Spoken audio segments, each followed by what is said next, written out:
गेला असणार मोठ्या मैदानात. अजिबात ऐकत नाही. नको म्हटलं तर मुद्दामून करतो. बबनराव, सुट्टी का काय आज?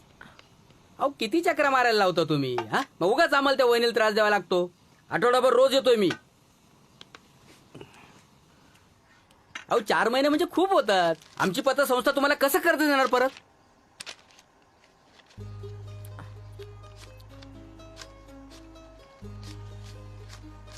चार 4,000 आहेत. 1,000.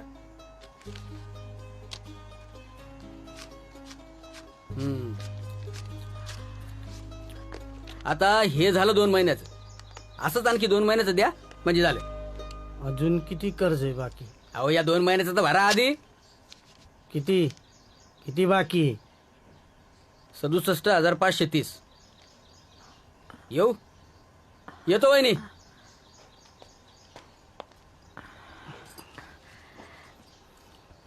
बरं झालं बाई.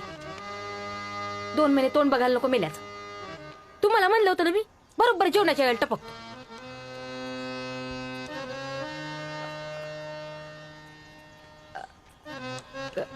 कसले आले हो पैसे?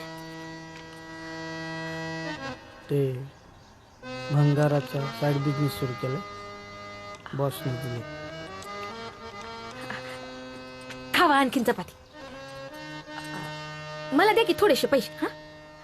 हा, वाण्याचे थकलेत ना, आधीच दिली की नवीन किराणा मिळतो. उद्या देतो. आणि मी काय म्हणत होते, आपण खोलीचा रंगकाम करूया का? आणि पत्राविलाही काळा झालाय बघा, वय की नाही? मागच्या वर्षी नाही का दिवाळीला आपण करणार होतो बघा, पण आपल्याला ते नाही, म्हणजे जमत असेल तर केलं असतं असं. मम्मी लवकर जेवायला दे, मला लई भूक लागली. अरे मूर्खा, तुला म्हणलं होतं ना तिकडे मोठ्या मैदानाकडे जाऊ नको म्हणून. ऐकत नाहीस वय? हा, 2 शिंग फुटली आहेत वय तुला? ऐकत नाही, काही नाही, अभ्यास करायचा नाही, बॅट उचलायचं, निघायचं खेळाल ते. मम्मी माझा अभ्यास कधीच झाला. शानी ग माझी बायती. हे घ्या 2 पाकिट. एकाचे 75 रुपये. 150 रुपये झाले.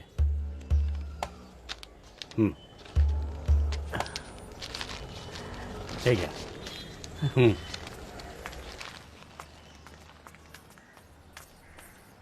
रेश्मा, इकडे कुठं? चौकीत गेलते ना. काय झालं? नाही सोडत बोलले राख्याला. मी 1,500 रुपये देते बोलले त्या गायकवाड हवालदाराला. तर म्हणे कंप्लेंट झाली आहे लेखी आणि कारवाई तर करायलाच लागणार. तुमचे पैसे. हे राहू दे. तू जेवलीस का? नाही, आता घरी जाऊन बनवेल. 3 वाजलेत, आता कुठं बनवणार?